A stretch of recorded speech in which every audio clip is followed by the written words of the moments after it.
Hello there, everyone. I'm Sandy Anastasi, psychic channel, intuitive astrologer, and soul coach. I'm here today with your psychic development tip number 12. This is also empathy tip number 1. It's about empathy. Empathy is one of your most powerful natural human abilities. Everyone has it.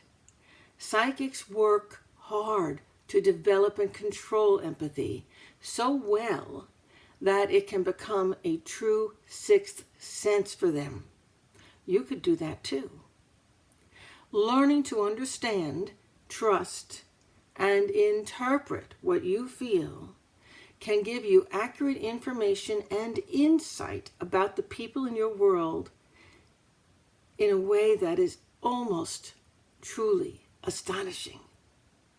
But to reach that point of development, you've got to be able to stand strong under the onslaught of another's emotions, letting them wash over you, realizing, and this is important, they are not your own.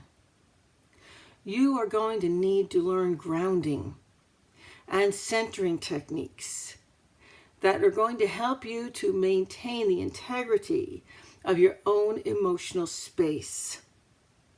You're needing to become so very in touch with yourself and the flavor, if you will, of your own emotions that you instantly recognize when someone or something you're feeling isn't your own feeling.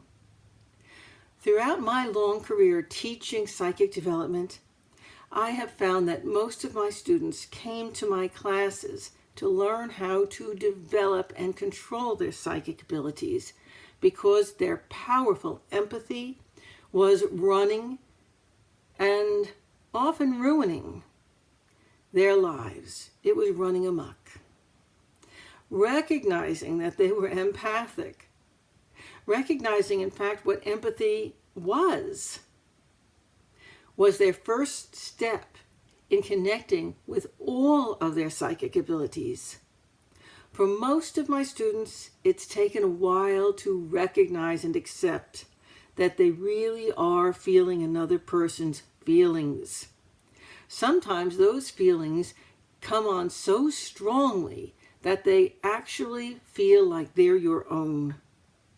Sometimes they can feel almost as if they're taking you over. Sometimes those feelings make you feel as if you need to take action on something that's not even your own concern. And then you pull back and you realize that you weren't really feeling the way those emotions were telling you you were feeling. Wow, this is big, folks. Ask yourself, how many times in your life have you taken action? Have you acted on something? Have you created some form of drama or turmoil in your life because you were acting on the feelings that were being projected at you from another person? Oh, that is so big. When you begin to realize that, that's when you realize how important it is for you to learn what empathy is, how it affects you, and how you can master it.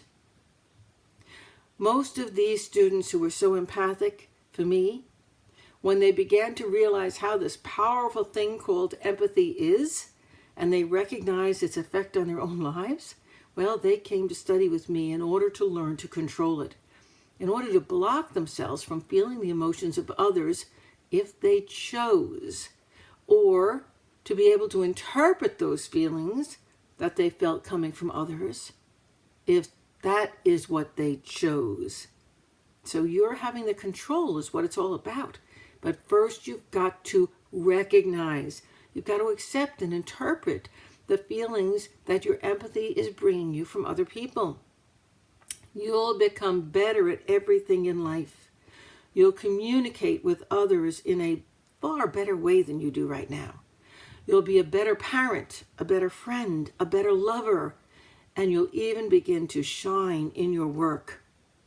Receptive empathic ability is the type of empathy that most people can identify themselves with most easily, because you see, it's easy to realize that you suddenly become upset and irritable when you reflect the emotions of another person.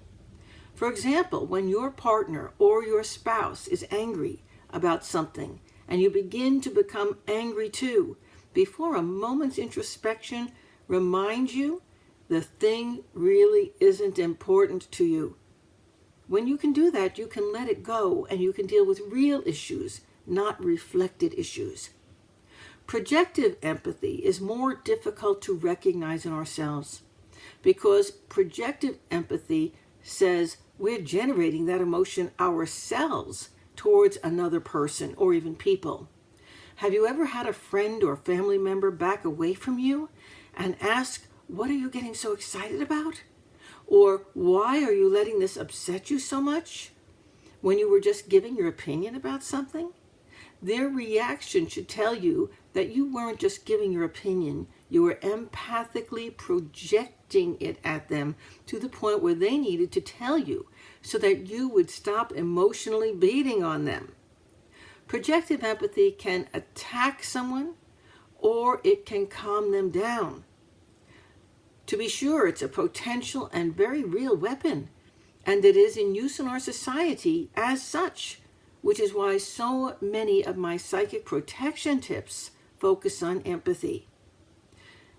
A more positive use of your projective empathy is in helping to heal other people. So if you're just waking up to your empathy now, that's a good thing. And your first step in developing and controlling it, as with telepathy, is to recognize when it's happening, when you're using it, and pay close attention to how that feels. It's all about your feeling. Treat this emotional receptivity or projection of emotions as a tool that both gives you more information about the people and the world you live in and gives you an advantage in it as well. I have loved sharing this extremely important psychic development tip with you because I know it will help you in every aspect of your life. Thank you so much for coming by, and I'll be back with more tips shortly. Visit me on my website. I'm at www.sandyanastasi.com. Thank you.